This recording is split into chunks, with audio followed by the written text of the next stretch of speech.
Hi, this is Phil, and I'm here to tell you all about the Capes and Lunatics Patreon. Get early access to all of our interviews, including the monthly Chichester chats with writer and comic book legend D.G. Chichester, new episodes of classic Capes and Lunatics shows, including The Quantum Zone, This, That, or the Third, and many, many more specials, all completely uncensored. Access starts for $3 a month, full video when you pledge $5 a month. Check out the link in our show notes or go to patreon.com/CapesandLunatics. Hope to see you there. This is DeMatteis, and you are listening to the Capes and Lunatics podcast.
Hello, everyone. Welcome back to another episode of the Capes and Lunatics. I am Phil. Lilith is here. And we have another guest, a returning guest, the great, we always love talking to him, Mr. J.M. DeMatteis. Hello, sir.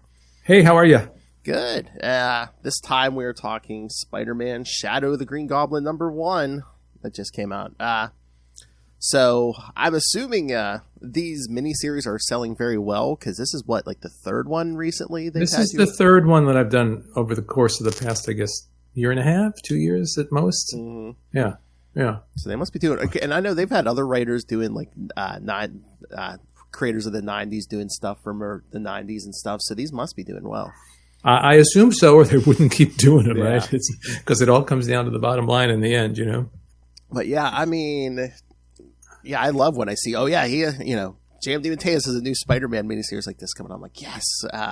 Because even like back in the day, like in the 90s, didn't they, wasn't the plan for like Spider-Man The Lost Years to be more than like a 3-issue miniseries? Weren't they talking more? Yes, the original plan was that The Lost Years was going to be a series of miniseries because you had Ben was gone for 5 years. Oh, yeah.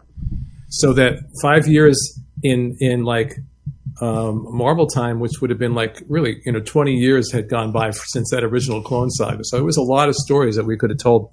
I was really disappointed when that plan got scuttled because there were so many great Ben stories to tell. One of the reasons why I was so happy to come back and do that Ben Reilly Spider-Man series to get my claws into that character again, because I love Ben. He's a fantastic, deep, complex, interesting character. Yeah, I love your Ben stuff, and like even that miniseries is when he was Spider-Man. I was almost hoping when they first announced it, I'm like, I wanted to, maybe to see what he would have done with The Lost Years if they had kept that going. Yeah, I will do anything with Ben anytime. I've told them that. That's on the record. They know.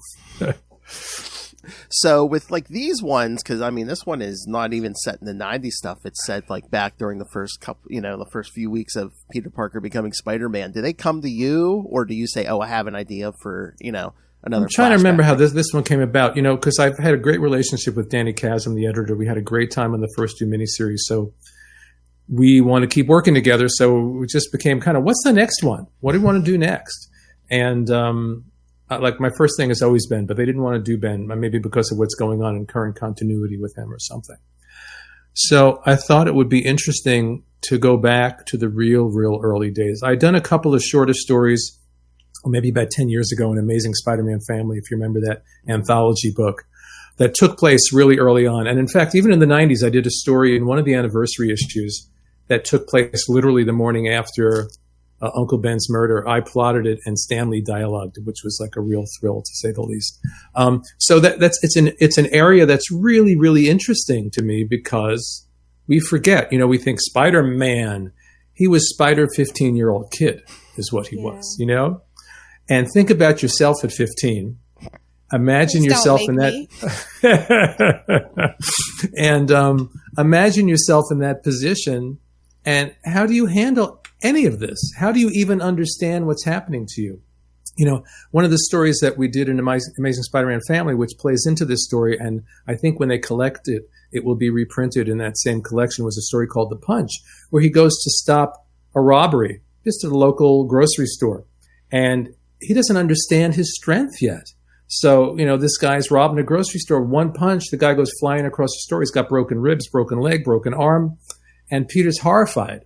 So that's one of the things he's, you know, that's just on a simple level, not to mention the emotional and psychological levels of everything he has to deal with. But how do you control your strength? If I suddenly had that incredible strength, you know, any of us, chances are the first time that you got into a brawl with somebody, there's a good chance you'd kill them because you've never had that level of power before. So that alone is interesting. But of course, there's so much more to explore there than just the strength issue.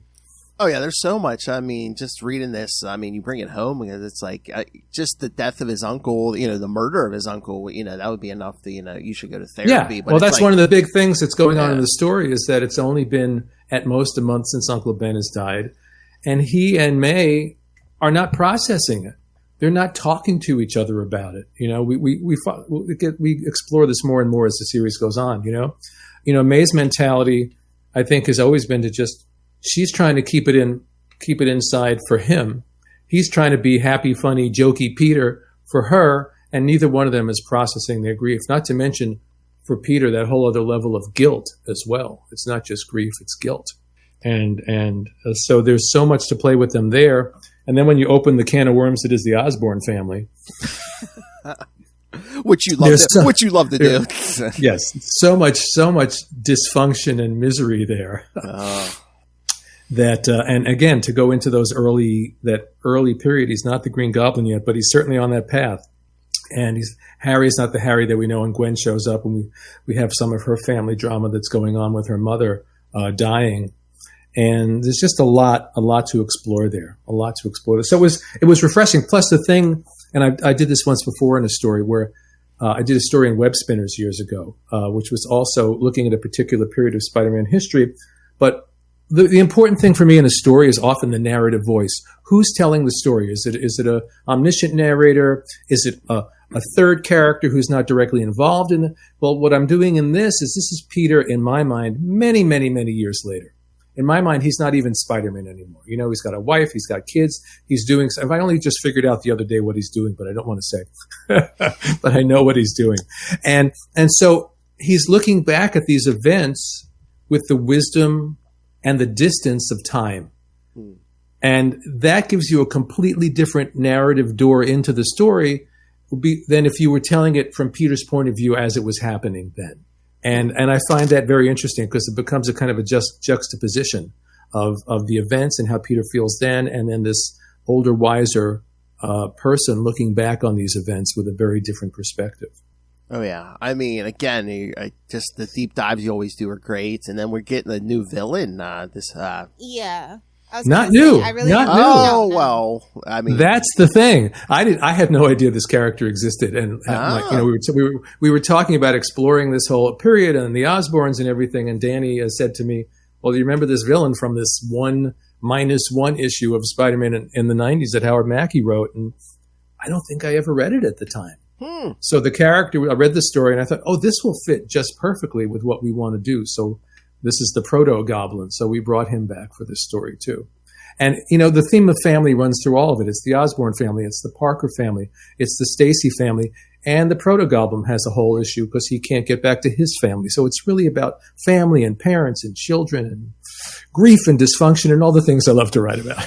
But I love what I enjoyed most was the daily life stuff of Peter, because I feel like in modern comics we just don't do that. It's just, you know, all Spider-Man all the time, and I think it's really important, especially for this time, to just be able to sit with him and what he's going through and just really get that perspective, because I feel like it is lost on people a lot because his name is Spider-Man, not Spider-Boy, because he was just a boy, really, and he had already gone through losing his parents, and now this happens, and they can't pay the bills, and all these things, and that's the classic Spider-Man stuff, right? That's what made the character so great and so interesting. You know, I always say, and I think any writer who ever wrote Spider-Man will say, the book isn't about Spider-Man, whether he's got a mask on or not. The book is about Peter Parker, Peter Parker happens to be wearing a mask and web swinging around, but it's not like, I'm Batman. You know what I mean? It's always Peter Parker. It's always that same flawed, interesting, heartfelt screw up,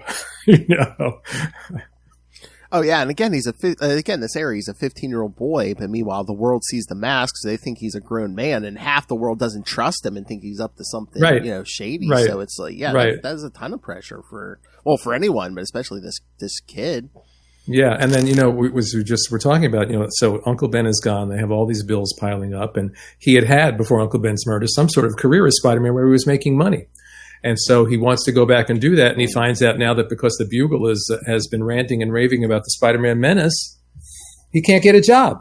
So he ends up getting $100 for doing a kid's birthday party, which may be my favorite scene in the whole book. I really enjoyed writing that. That was really fun. And then is there ever like a temptation to like modernize some of this, like you got to add the cell phones or we talk about that, and I think that would ruin things. You don't want to. I think there might be at one point. No, I don't think. I thought there was a scene where we saw one, because really, if you look at it, when you have to keep moving the Marvel continuity, like the sliding. If Peter is like 25 years old or 28 years old or whatever in the current books, I don't know how old they think he is in the current books, but even if you go back 10 or 15 years, we're still in the world of a technology that didn't exist when those original stories were written. So we just decide to kind of sidestep all that, Mm-hmm. Yeah, I think the only thing is like Gwen maybe says calling the cops or something, and it might have like a phone or something, but that's it. Yeah. Yeah. Okay.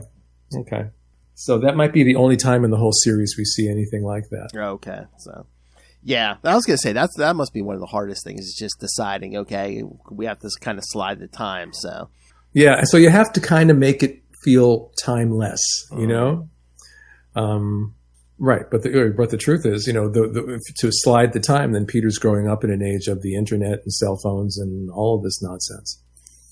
And then, a lot of that would change the tone of some of this, right? Yeah. Oh, yeah. If you really leaned into that, it's like so many people said, you watch TV shows from the pre-cell phone age, and how many plots would be completely upended by having a cell phone, And the art is great on this too. They always pair you with great artists. Did you get to choose him, or did they pair you with him? They paired me with him. Michael St. Maria is his name, and really he's new as far as I know. Up and coming, yeah. Excellent artist, and also an artist who really listens to feedback and really works hard and is really working on his craft, doing some beautiful work. And that's just the first issue. I'm watching him get better each issue. Wow. So if you like the first issue, wait till you get to like issues 2 and 3. He's really, really excellent. It's always nice. I have so many great artists that I've worked with over the years, and I want to keep working with over and over and over again. And yet it's nice to work with new people too, and see the new talent coming in and interact with them. So it's been a delight working with him. Does that give you a fresh perspective of like how you describe things or anything like that? Because when you work with some certain people, you kind of get into that rhythm. They kind of know your shorthand. Yeah. Well, that's true. It's not so much that because since I didn't know anything about his style or work beyond a few samples when I started writing, so I'm not adjusting my writing. What happens is I believe that the story is the most important thing. So I'm not going to adjust my story to suit an artist's style necessarily. If it's an artist that I'm working intimately with and they say, I want to draw a scene at the beach, I'll throw in a scene at the beach or whatever. But what does happen when you work with someone after a while, like if Michael and I were working on an ongoing series, his style is now imprinted in my brain. So as I'm writing those stories, I'm very visual. So I'm visualizing this stuff as I'm writing it. The more you work with an artist, the more you're visualizing the story in their style anyway. So it's not so much that I'm consciously tailoring a story to them as that their style becomes part of my consciousness and kind of flows into the story that way. Do you know what I mean? Oh, yeah, totally. Okay, good. I hope I wasn't sure if I was clear about that. God, how many artists have you worked with over the years? There's so many. Yeah, I've been really lucky because so many of them have been great. Not just good, but great. Every once in a while I take a step back and I think about all the guys I've worked with, even at the very, very beginning of my career, as I'm just kind of setting foot in the business, you've got guys like John Buscema, Gene Colan, Gil Kane, Don Heck, Steve Ditko. These guys were still working. And at some point I did stories with all of them. Wow. Some of them were just, 8-page stories for the DC anthology books when I was just starting out, but still, what a thrill to kind of just put your foot in the door and work with these guys who to me were like gods, Oh yeah, and then like your legendary runs. I mean, aren't they collecting your Justice League run in an omnibus now? The third omnibus is coming. I got my copies last week, but I think it'll be out some point in May. I think, yeah, another massive 1,000 pages. So that wraps up basically all of our stuff as well as a bunch of other Justice League stories from that era. Yeah.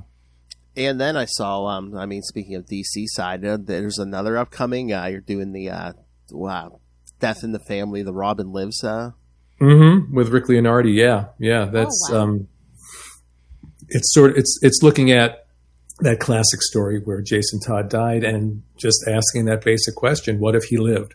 What would have happened after that? So we're doing a 4-issue miniseries that explores that, and I haven't worked on Batman in a while, so it's really fun to get back into the Bat universe. And this is another story that, with all the action and everything, is really about what's going on in everyone's head and dealing with this incredibly traumatic event.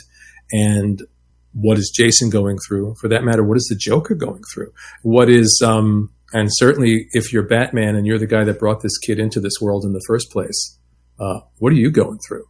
So I'm about to start writing the 3rd issue next week. So I'm pretty deep into it now. And it's been really, really fun. Really fun. Is that like another 4-issue or is that? Yeah, this one's 4 issues. Yeah. And I think it'll be out in July. Okay. Ooh. So are those like the most fun, or like the Elseworlds or the What Ifs, because it's like you don't have to worry about, okay, I have to lead the character a certain way for other teams at a certain month, for Elseworlds and stuff. It's like, you can pretty much do whatever you want. Right. This one, it really is, because I can take these characters now anywhere I want them to be. If Batman decides by the 4th issue that he wants to join a rock and roll band and go on tour, which is not what's going to happen, but if he does, and it flows naturally from the story, so you can do things that normally, when you're in continuity, you got to leave things for the next guy to come in, and there has to be a certain status quo that's there. But something like this, you can bend and twist things in different ways. And there's a certain suspense to it too, because with Elseworlds, it's like, well, no one's. There's no guarantee everyone's safe. Batman could be dead at the end of this thing. Yeah, it's true. Sorry, I felt like I interrupted Lil. No, you're okay. Just to swing it back to Shadow of the Green Goblin, there were a couple of variants. Was there any variant particular that tickled your fancy? It's funny. Or are you into variants or not? I don't. Where I see the variants, I see them online, because they don't send me the variants. They just send me the copy of the main cover. And there was one that I saw online. I don't know who did it. It's the back of Norman Osborn's head filled with little pumpkins and the Green Goblin kind of crawling out of the back of his head. I don't know if that's a variant for the first issue. I see that one, yeah. That one, I mean, they were all beautiful. I mean, the covers are all beautiful, but that one I thought was so creative and so weird and so interesting. I mean, even the regular cover I love. I mean, I just love like with miniseries. Oh yeah, that's a great cover. I just love miniseries like this where they do they'll do the little touches, like the corner box of the era, whatever era it's supposed to be in and stuff. Yeah. That's all Danny. He when we did the Ben Reilly stuff, he went for the 90s look on the covers, so I think it is a nice touch. It's a really nice touch. But tell Danny we want more miniseries from you for Spider-Man stuff. We're already starting work on another one after this. Oh, really? I haven't started. We're in the working it out stage, but there will be another one after this. So we're very, very different. That's all I can say is it'll be very, very different from the other ones that we've done. Oh, okay. So we're kind of getting back to that lost year stuff. Or are we going to get a series of miniseries from you about? Again, just do like a Batman Legends of the Dark Knight, just like a Spider-Man in different eras and stuff. Well, that's what years ago, if you remember the Web Spinners book, That's what it was supposed to be, and that's why I guess what it was for a while. It didn't last. It's a shame because it was a great book. I wrote the first arc for it, and in fact, if I remember, Ralph Macchio and I, the editor, were the ones that came up with the idea of basically let's do a Spidey version of Legends of the Dark Knight. I would love to see an ongoing series like that where different creators can come on and just tell their Spider-Man story. That would actually be, but I guess, it seems to me, this is from the commercial standpoint, that these books tend to do better when they do the miniseries. Like, the more of an ongoing series it is, I think the more the sales drop off. So it probably serves them to do a bunch of miniseries as opposed to, here's the book where you can jump in and find Spider-Man in all these different eras. Yeah, because again, we're in the era of they kind of renumber when a new creative team comes on. Right, right. So is that the thinking that higher numbers kind of scare off new readers, or? I'm just, I know as much as you really. I don't have all the behind the scenes info, but it sure seems like that. It seems like rebooting with a number one makes a big difference. Just as like the miniseries were 5 issues. Now they're 4. They must have looked at sales and I know back when they were 6 issues, I remember when people were like, "Oh, it always really drops off by the 6th issue, so now all our miniseries are 5 issues." So they're always adjusting. They're always adjusting because much as we hate to admit it, it's a business and they have to make a profit. Yes. I don't think about that part, but they have to think about that part.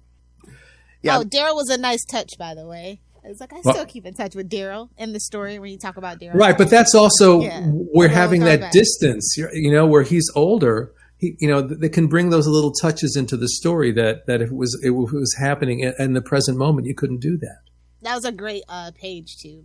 Oh yeah, that was a beautiful page, and the expression he got on that kid's face was just fantastic. Wow. Well, again, too, that's also kind of just like, these are just 2 children. It's not, but I'm sure Daryl sees them as a man. But again, it's just 2 children having a moment. Right, right. Maybe there's 5 years difference between them, right? Yeah, yeah. He looks like he's maybe like 10 years old or something. Mm. And I really feel for the quote unquote villain too. Poor Proto Goblin, honestly. Yeah. He is a tragic figure because he did, it's the classic. I didn't ask for this character. I didn't ask for this. Look what happened to me. But I love, I love the character even more now because I love when you and other writers do this where it's like, yeah, remember this one guy who showed up once, years ago? Yeah, he's back.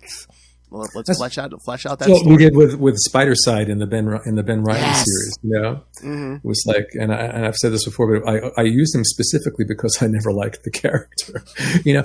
Mainly because we never got a chance. None of the writers ever got a chance to really develop him. So he just was just one of these characters that felt like he was injected into the story. And what is he doing here? So the Ben Reilly series gave me a chance to really dig deep and build him into a substantial character that I hope people now can use and reuse if they choose to, because he's interesting now. Yeah, that's why I would like an anthology or something to explore these characters. I mean, they gave you some time to explore Kane and stuff. Yeah, like Spider-Side just seemed like a gimmick because we really didn't get any backstory on him. Yeah. I always say there's no such thing as a bad character. You can take any character, and if you can dig into their psyches in the right way, you can turn them into a really strong character. They may not resonate and go on to become iconic characters, but they'll be interesting, and you'll want to read about them. Oh, yeah. I mean, again, it's like Venom could have dropped off, but again, in the 90s, they gave him so many miniseries and stuff, so they kind of took the time to give him more and more backstory. Right. Okay, so is Norman or any of the goblins your favorite villain to write? I mean, again, you've done stuff with Goblin wise. I'm a Harry guy. Because all those years I spent on spec, working with the Harry Osborn Green Goblin. The thing that always appealed to me most about the Harry version of the Goblin is he was deeply troubled like his dad, but much more sympathetic because we kind of have been with Harry. We've watched everything he's gone through. So he's a character that we're really sympathetic with. At the same time, he's also Peter's best friend. So from a writing point of view, when you have 2 guys who are best friends, who love each other, and yet they're in a position where they're mortal enemies, the story kind of writes itself. All the emotional and psychological material you need is there to really, really dig deep and make a story that's going to really grip you. And then, of course, you have the big slam and bang with the Green Goblin and Spider-Man. But it's the same thing what I said before about it's never really Spider-Man. It's always Peter Parker. When Norman becomes the Green Goblin, it's the Green Goblin. When Harry becomes the Green Goblin, it's Harry. So that's that story that I did for 2 years in Spectacular Spider-Man. That was about Peter and Harry, not about Spider-Man and Green Goblin, despite the fact that they were sometimes in their costumes. And again, it makes it more personal because, all the other guys are just like, oh, I want to kill Spider-Man. And it's, with Harry and Peter, they have all this history. And so it's the master and really inconsequential, I guess. Yeah. Yeah. So do you have a favorite era, like the 90s stuff where you worked, or is like going back to like the Stan era here? Or? Well, that's an interesting question. There's my writer brain and then there's my reader brain, Mm-hmm. My reader brain will go back to the era when I really discovered Spider-Man, which was the very beginning of the John Romita Sr. era. I was in junior high school. And that first year or so of Romita Sr. is like just classic. But then you go back and you look at all the Ditko stuff, and Ditko and Stan really created that template. And that stuff is brilliant. And so, just... It's sort of like with music, what's that song I loved when I was in high school? And that song kind of stays with you in a way. It's the same thing with comics. What's that moment when I discovered Spider-Man? That's always going to be, there's that first Green Goblin story which is Romita's first story, which is, I don't know, 39 and 40 or something of Amazing Spider-Man, where Norman is first revealed as the Goblin. And it has that incredible cover, one of my favorite comic book covers of all time, of the Green Goblin pulling not Spider-Man, but Peter Parker. And you see the Spider-Man emblem underneath his shirt. And I remember it was before I'd actually started reading Spider-Man. And in Brooklyn, we used to get our comics at the local candy store, and there'd be a comic rack in the back. And I remember, seeing that cover, and I had never seen a comic book cover like that before. Wait a minute, it's like, and the hero is not the hero, he's just this kid, and what is that? And the next month was when I started reading Spider-Man for the first time and went back and found a back issue and read that first part, and I just fell in love with that story. So it's actually kind of funny in retrospect that I've done all this Green Goblin related stuff over the years, because the first Spider-Man story that imprinted on me was the Green Goblin. Oh, yeah. I mean, I get it. I mean, again, middle school, high school for me was, the 90s stuff, all the Peter and Harry stuff, the Clone Saga. So I get it. Yeah. That's why I love Ben so much. It stays with us, and it's funny because, if you remember after the Clone Saga, the regime at Marvel at that time wanted to just bury it. Oh, they wouldn't even mention the word clone, right? Yeah, and then over the years, all these elements have come back, all these characters have come back, and, they were, Ben Reilly was a great character. Kane was a great character. And now we can say that Spider-Side was a great character.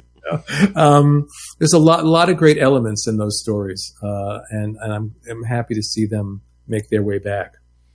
Do you think more and more, because it seemed like back in the day, maybe like readers would age out, but it's like now readers are starting to stay around longer for the most part? I think so. I think that's what happens is, well, that's like, working with my editor, with Danny Chasm. He's like, that was his era, the era of the 90s. He knows more about that stuff than I do because he was a fan reading all that stuff.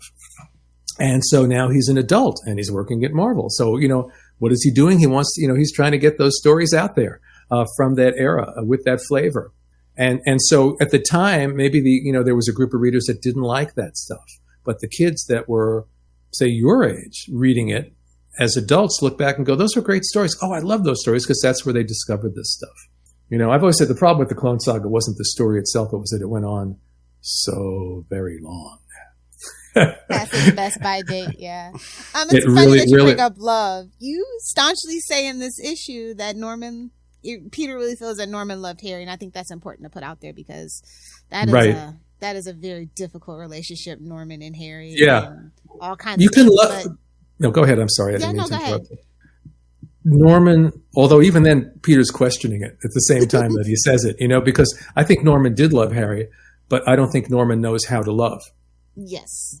And you know what I mean? In his own, like I imagine Norman's brain like a bunch of pipes just twisted in a million directions, and by the time that there's a sincere feeling down here in his gut, by the time it comes out through those pipes, it is so twisted. he does, he didn't get love as a child. He doesn't know how to love now. But there is love there. So there are those moments when he really, really does profoundly care, but he doesn't really know how to show it. Just like, in the scene in the book, without giving too much away, where Harry, the proto-goblin, is kidnapping Harry, Spider-Man stops him, Norman shows up, and he's profoundly relieved that Harry's okay. And then the next second, he's just a bastard to him, because that's all he knows. That's all he knows how to do. And he probably thinks he's helping Harry by being that way. He's making him stronger, Yeah, that's what I figured. It's just that cycle of abuse because because exactly. I think get the love, and then the Harry and we get into that later in the story. Elements of Norman's childhood and how it feeds into all this, and then we get to explore.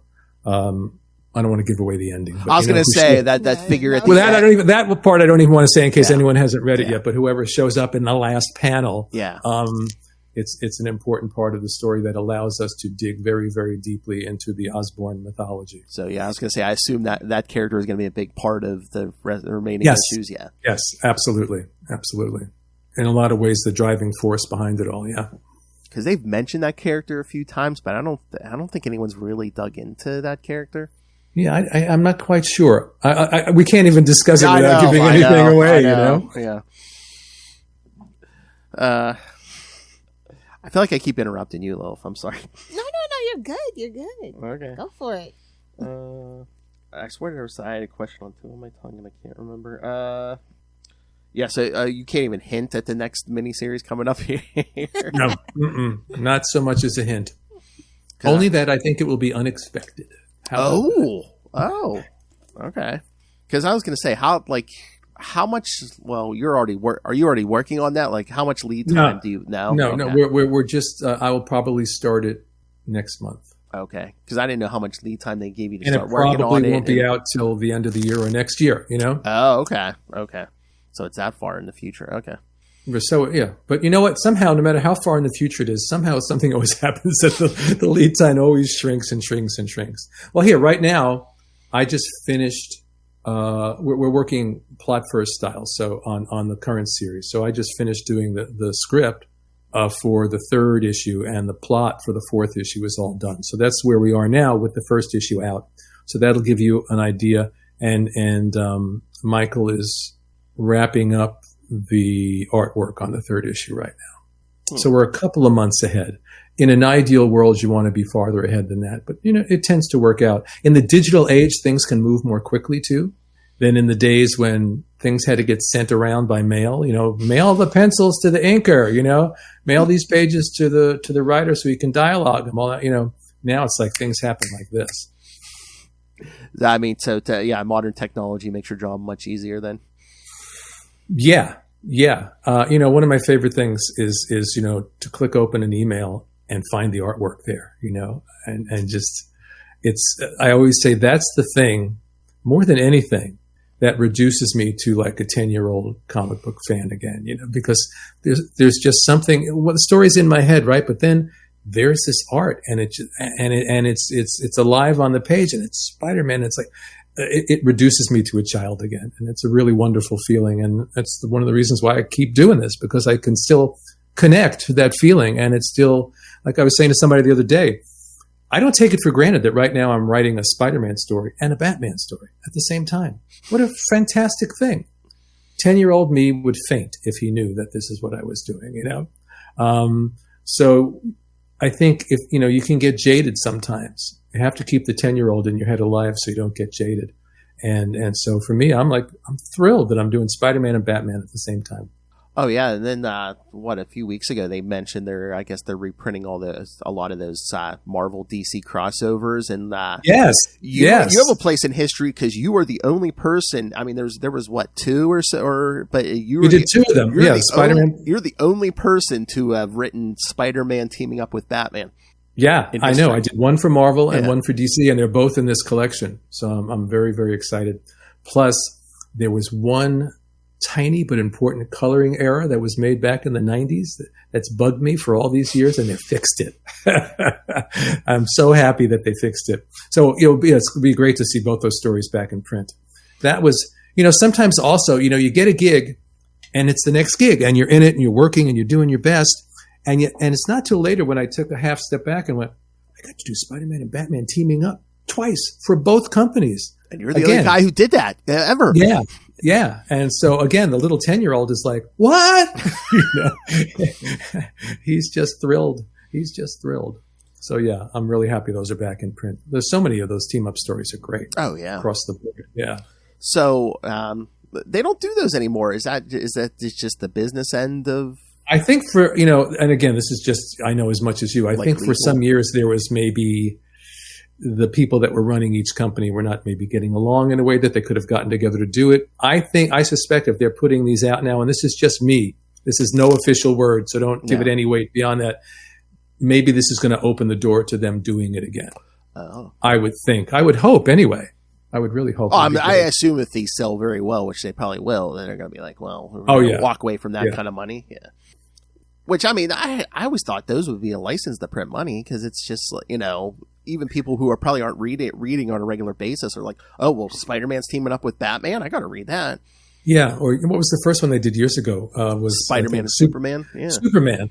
I can't imagine what that must have sold. And it was a big tabloid, wasn't it, I think, when it came out? Yeah. I think, and that was the very first one. It had never been done before, so I'm sure. So I cannot imagine. That must have just sold through the roof. Yeah, you're right. I mean, it's a no-brainer, especially if you're teaming up these truly iconic characters. It's a word that gets overused, but when you're talking about Batman and Spider-Man, they are truly iconic characters. People that normally probably wouldn't even read comics would want to read that story. Is there a dream team up you would love to write? Like, I mean, you already did Spider-Man and Batman, but like two characters from each side or two teams from each side, would you like to write? He already did the perfect one. It's called Scooby Apocalypse. I'm a huge fan of the Batman and Scooby Doo stuff. So I'd like to see a Scooby Apocalypse omnibus, actually, but that's not the answer to this question. Let me think if there's another team up. That's a really good question. And this is not the stuff that they would go to because it's not the most commercial, but I love all the supernatural characters, So I would love to see Doctor Strange and Dr. Fate or, Doctor Strange and Constantine. Something like that would be a really, really cool story. And then you can really bring in all those other characters, the Demon and Swamp Thing and all the Man Thing.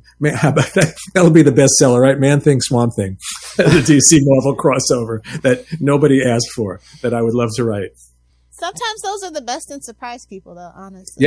Yeah, I think so, but I don't think that's where they would go. Plus, maybe if you just make it like a huge, all the supernatural characters on both sides. Yeah, if it was a big Rider in there. If you use them all, if you use them all, that would be a lot of fun. I would write that in a heartbeat. Yeah. Oh yeah, because you love Dr. Fate. It's one of your favorite characters, correct? Yeah, and Doctor Strange as well. Oh yeah, because you like the mist. Yes, yeah. I love the mystical / supernatural characters. I do. I love them. I wrote Justice League Dark for a year and a half, 2 years, something like that, toward the end of the previous run. And it was just great because you could pull in any of those characters that you wanted. Mm-hmm. And that type of story allows you to get more into the metaphysical / spiritual cosmic spaces, and I love those kind of stories.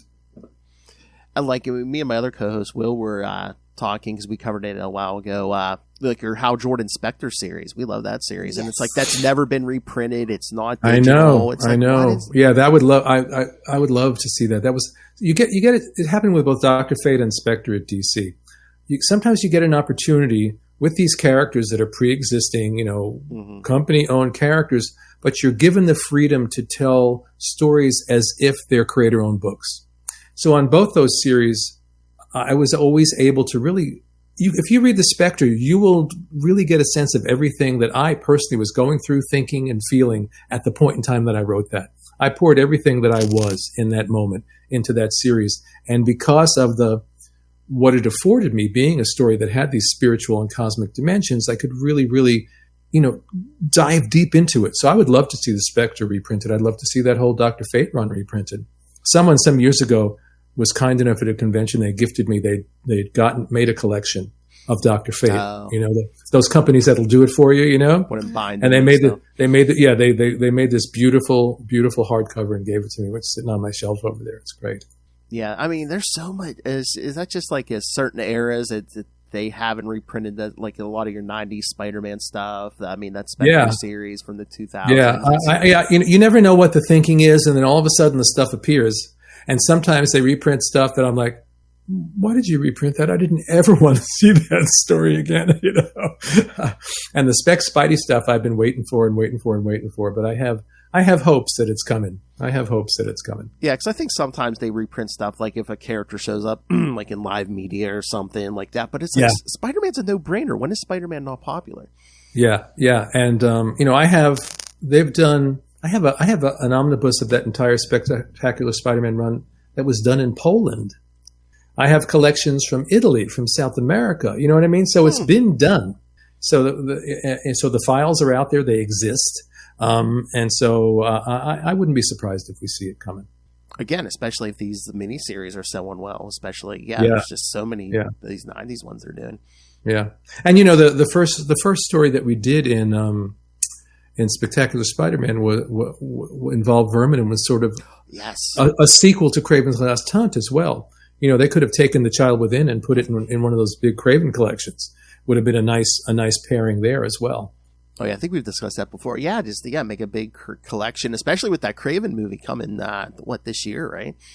Yeah, it was supposed to come last year, but I guess they booted it. Yeah, I think it's maybe towards the end of this year. So yeah, I mean, again, we'll get Craven's Last Hunt reprinted for the 500th time, and then they Child Within, which is great, and I'm very grateful that they keep reprinting it, because they keep reprinting it, and new people all the time are reading it for the first time, which is always a delight to me, you know, because that's what you hope for, to have a story that lasts that long and that you're finding new readers.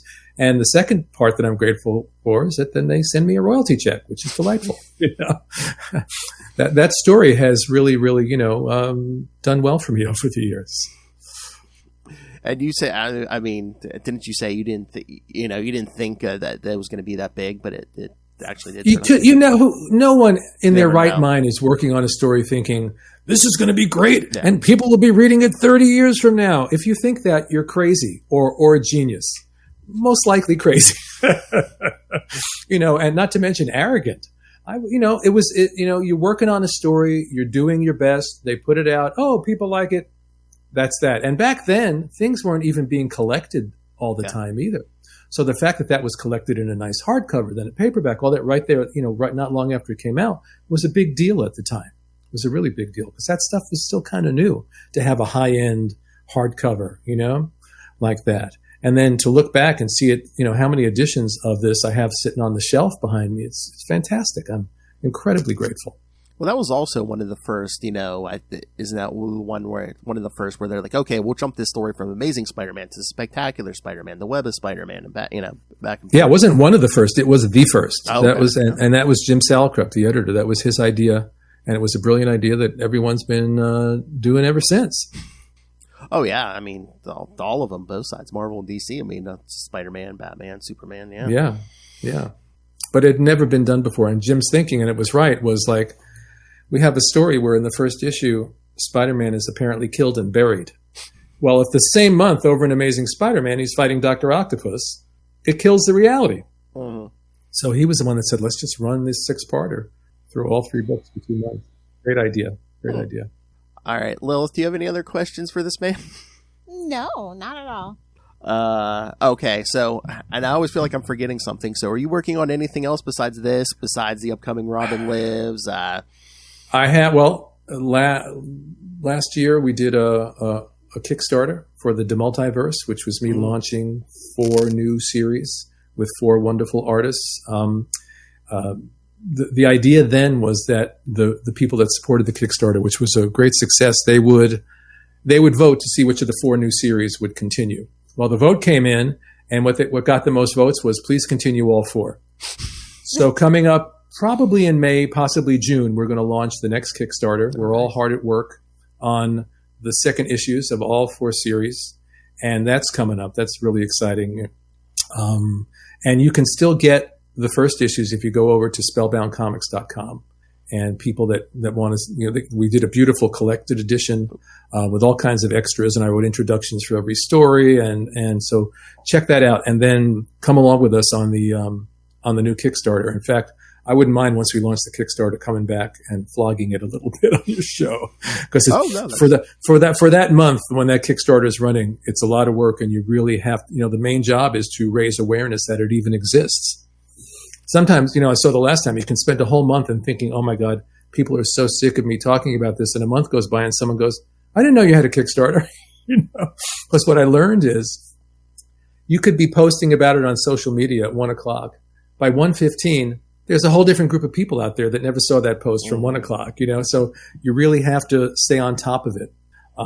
It's hard work, but it's really gratifying. And for me, like I said, getting any new idea out into the world is a great thing, but to get 4 out into the world simultaneously and be working with great artists like Sean McManus and Tom Mandrake and David Baldion and Matthew Dow Smith and all these people, amazing, plus all the people that did, we have got some great alternate covers lined up, some amazing artists. I mean, it's very excited about the second launch. So that's coming. And I don't know if we've ever talked about them, but the past couple of years I put out 2 novellas. One is called The Excavator. The other one is called The Witness. You can get them both on Amazon, and I'm working on a 3rd novella now, which should be out sometime later this year. I'm also working on an animation thing that I would love to tell you about, because I think you'd be very excited, but I can't say a word. Oh, you probably can't. I'll just tease it. I'll just tease it. You can't even, so yeah, it's really busy. Okay. I'm really busy right now, and I'm always happier when I'm busy like this. I have a lot to do. I mean, we've talked to you a few times, and every time you're very busy. So, I mean, that is what I wanted to ask you. So do you ever do you set boundaries or rules for yourself where you're like, okay, I'm only going to write a certain amount of hours per day, or, from this time to this time, or... When my kids were younger, and I had very definitive boundaries, like, take my daughter to school, pick her up at 3:00, take her to ballet, so I knew I had those hours in between. And as my kids aged up and moved out, suddenly the boundaries got softer, So I just kind of go with the flow with my work. Sometimes I might start working for, have breakfast and I'm working right away, and I could be done by the early afternoon. Or I could not start till the afternoon, or sometimes I get a bunch of work done in the morning, and then a little later in the day, it's like, let me just take a look at that, and start to change it. Next thing I know, we're off again, So I've never, aside from the boundaries created by like having children, I'm very intuitive about that, about how I work. And, the best motivator is a deadline. The work has to be in, the work will always get done, and it'll get done in time. It's just because I've been doing it for a long time. I'm a professional. There are always rare occasions where something comes up, but 95% of the time, if not 98% of the time, you'll get the work and it'll be in on time. But I just follow the story. I follow the characters. And sometimes, like I said, I may think I'm just going to work for an hour or two right now. And it happened to me a couple of weeks ago. I was actually working on this animation thing. And I had a big chunk of it due. And I thought, well, I'll start it today. I'll work on it tomorrow and the next day. And I looked up, I'd been sitting in the same place for like 7 hours or whatever it was, and I got it all done.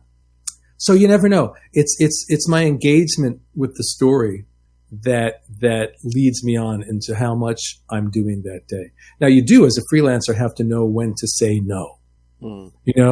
Like it's very tempting to, they called and they want me to do this. But if you look at your schedule and you see there's no way you're going to fit that in, or if you do, something's going to suffer, you can't say yes to that. Much as you want to, you can't. And that's always hard, because sometimes really great projects come up and you just don't have the time to do them. And the funny thing is, a month later, you might have the time, but a month later, they don't need it. So you're always balancing those things. But, the great thing about being a freelancer is really no one knows when, how, what, or why when it comes to how you're working. And they don't care.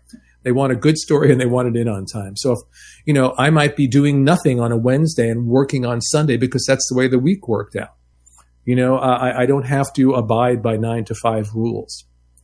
And that's great. I've been a freelancer all my life. I got to be here while my kids were growing up and be at home and be with them and really be an active part of their lives in a way that someone who has to go out and, get on the train for an hour and then get to work and work for 8 hours, take a train and come home doesn't get to do.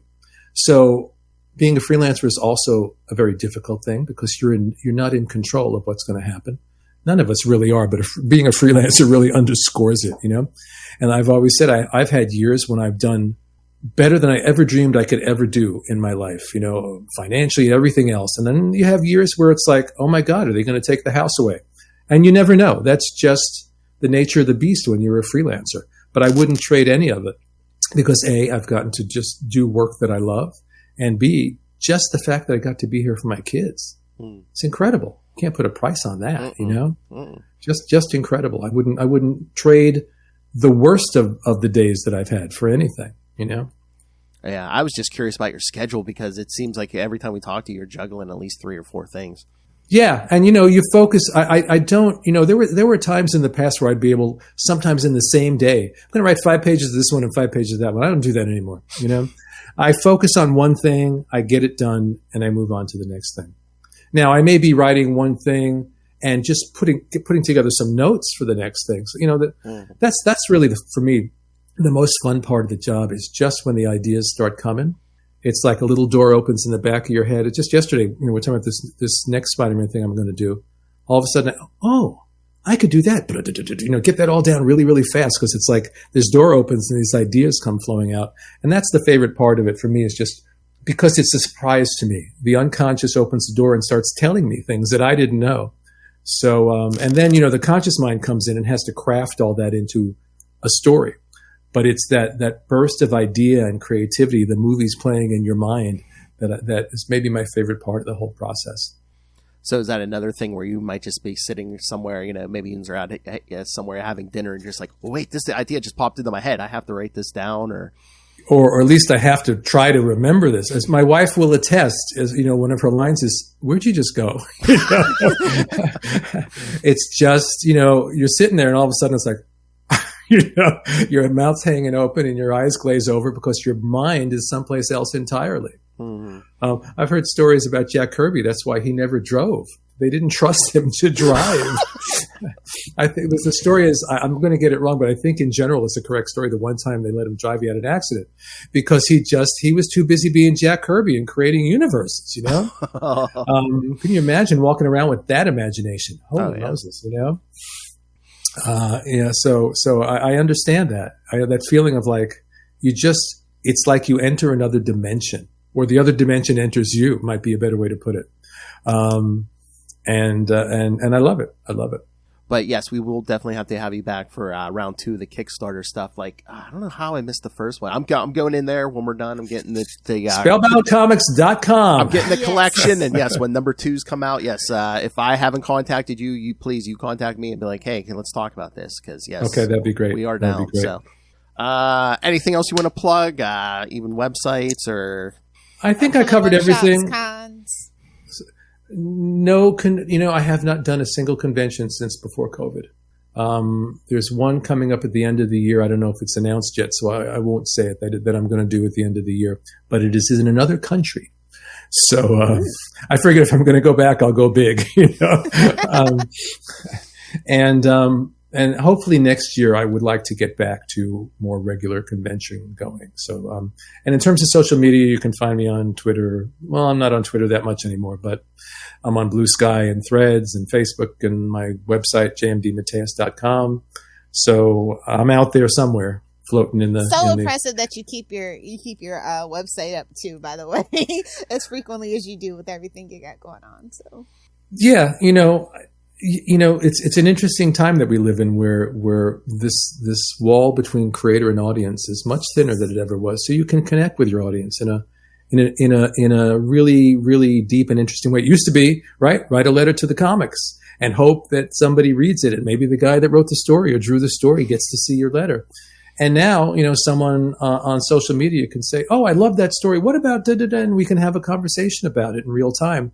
And it's a really sweet thing. And I found over the years that despite the fact that the social media landscape can be very, very ugly at times, 99% of my interactions over the years have been really, really nice with really nice people, appreciative, kind people. So I really enjoy that.